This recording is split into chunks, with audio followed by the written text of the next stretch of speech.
Isaac Asimov, Newsweek, January 21st, 1980. There is a cult of ignorance in the United States, and there always has been.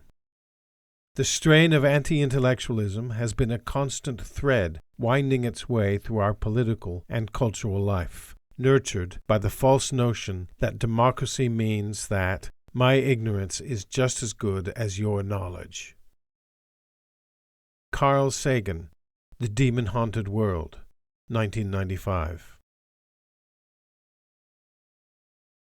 I have a foreboding of an America in my children's or grandchildren's time, when the United States is a service and information economy, when nearly all the manufacturing industries have slipped away to other countries,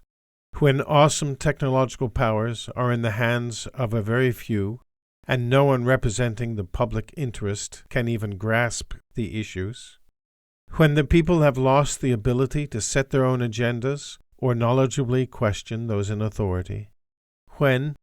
clutching our crystals and nervously consulting our horoscopes, our critical faculties in decline, unable to distinguish between what feels good and what's true, we slide,